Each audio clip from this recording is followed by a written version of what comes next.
हा शब्दच करा पडला की आपल्या डोळ्यासमोर विविध चित्र निर्माण होतात.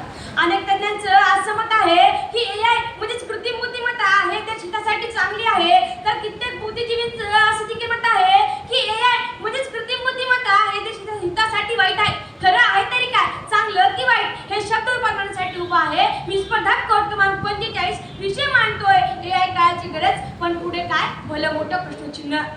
आदरणीय विचारमंचावरील विचारवंत तज्ञ परीक्षक नाट्य श्रोते व उपस्थित स्पर्धक मित्र मैत्रिणी, या विषयाची मांडणी करत असताना AI म्हणजे काय, कृत्रिम बुद्धिमत्ता म्हणजे काय व त्याचे प्रकार स्पष्ट करणे गरजेचे आहे असे मला वाटते. तर मित्रांनो, AI म्हणजे एखादे काम करत असताना मानवाला ते विशेष बुद्धीची गरज पडते, तेच काम जर संगणक प्रणाली करू लागली तर त्यालाच कृत्रिम बुद्धिमत्ता असे म्हणतात. मित्रांनो, कृत्रिम बुद्धिमत्ता ही संगणक प्रणालीचीच एक शाखा आहे जी अंतर्गत यंत्रांचा निर्माण केला जातो जे की काम करण्यास सक्षम उत्तम असतात, जी की एखादा सामान्य माणूस करू शकतच नाही. मित्रांनो, कृत्रिम बुद्धिमत्तेचे एकूण 3 प्रकार पडतात. पहिला म्हणजे नॅरो कृत्रिम बुद्धिमत्ता, दुसरा सामान्य कृत्रिम बुद्धिमत्ता आणि तिसरा कृत्रिम सर्वोत्तम बुद्धिमत्ता, असे कृत्रिम बुद्धिमत्तेचे एकूण 3 प्रकार पडतात.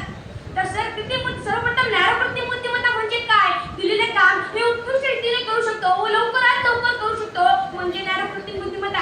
तर मित्रांनो, सामान्य कृत्रिम बुद्धिमत्ता म्हणजे काय, दिलेला डेटा प्रोव्हाइड केल्याने तेवढंच काम करत नाही, त्याच्या पलीकडे जाऊन कीवर्ड कॅच करून झाल्यात आणून देतो. उदाहरणार्थ सर्वांचा काम म्हणजे सोशल मीडिया. तर मित्रांनो, कृत्रिम सर्वोत्तम बुद्धिमत्ता म्हणजे काय, मानवाच्या प्रतिकृती असं सारखं जाणवतं, त्याला चॅट GPT असे म्हणतात. म्हणजे जनरेटर प्री ट्रेन ट्रान्सफॉर्मर, यामध्ये डेटा प्रोव्हाइड केला की संपूर्ण माहिती ही आपल्याला नवीन प्रकारची मिळत असते. तर मित्रांनो, AI काळाची गरज बनला आहे, कशामुळे बनला आहे आता आपण थोडक्यात पाहू. तर मित्रांनो, कृत्रिम बुद्धिमत्तेची बुद्धिमत्ता म्हणजे बुद्धिक्षमता ही वाढतच आहे आणि या वाढत्या बुद्धिक्षमतेमुळे आपण आपल्या उद्योगधंद्यांमध्ये याची AI खूप मदत घेत आहोत. तर मित्रांनो, AI मध्ये फक्त एकच ट्रिलियन कनेक्शन असतात आणि ते एकच ट्रिलियन कनेक्शनवर थांबणार नाही, तर त्यांची बुद्धी, स्मरणशक्ती, कार्यक्षमता ही वाढतच राहणार आहे आणि यामुळे आपल्याला खूप मोठी मदत होणार आहे.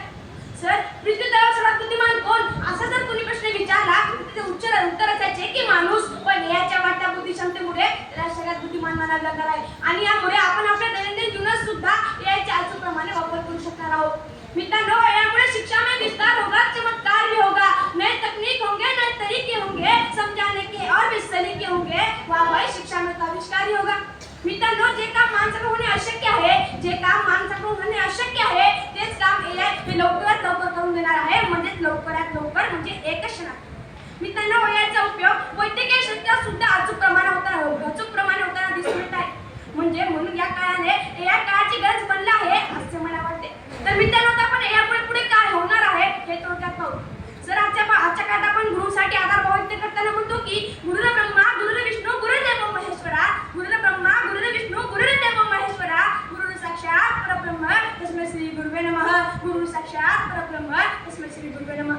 परंतु पुढच्या काळात शिक्षकाची जागा AI घेणार, कृत्रिम बुद्धिमत्ता घेणार आणि त्यामुळे ते विद्यार्थी म्हणतील AI Brahma robot Vishnu GPT देवो Maheshwara, AI Brahma robot Vishnu GPT देवो महेश्वरा, रोबोट साक्षात परब्रह्म तस्मै श्री AI नमः, रोबोट साक्षात परब्रह्म तस्मै श्री AI नमः. मॅडम, आपल्या संस्कृतीच्या घातक बदल या AI मुळे होत असेल आणि असं जर होत असेल तर विषयाच्या शेवटी दिलेलं प्रश्नचिन्ह मला चिंता देणारं बघायला लागतं.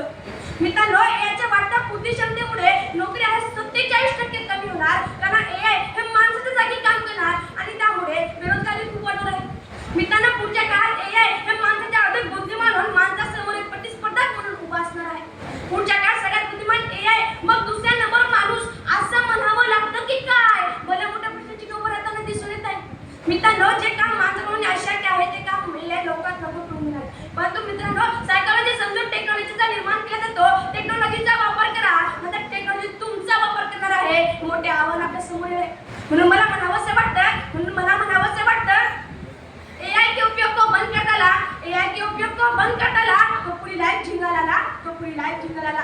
मित्रांनो, आपल्या आईवडिलांचे स्वप्न असतं की माझं लेकरू मोठं झाल्यावर डॉक्टर व्हावं, इंजिनियर व्हावं, परंतु पुढच्या काळात AI हे डॉक्टरांची जागा घेणार, इंजिनियरची जागा घेणार आणि त्यामुळे आईवडिलांचे स्वप्न भंग झाल्याशिवाय राहणार नाही.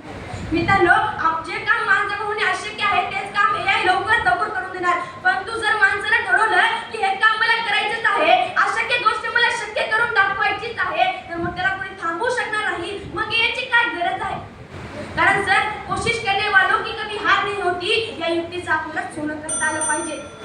सर शोध ही गरजेची झालेली असते. प्रत्येकाला राहणारा माणूस आपल्या गरजेपोटी शोध लावतच राहतो, शोध लावतच राहतो, शोध लावतच राहतो. आणि याचेच उदाहरण म्हणजे हे AI कृत्रिम बुद्धिमत्ता. मात्र सर AI हे माणसावर उलटवार करणार आहे. मग सर तिथं कसं झालंय की मेरी बिल्ली मिळतील मिळू. आणि या गोष्टीतून असं लक्षात येतं की नाण्याच्या दोन बाजू असतात, नाण्याच्या दोन बाजू असतात. तसेच कृत्रिम बुद्धिमत्तेला सुद्धा ही AI ला काही चांगल्या गोष्टी व काही वाईट गोष्टी आहेतच. म्हणून आपण AI चा कमी वापर करायला हवा, कमी उपयोग करायला हवा, त्याचे काळजीपूर्वक वापर करायला हवा. शेवटी जाता जाता एवढंच म्हणेन जो युवा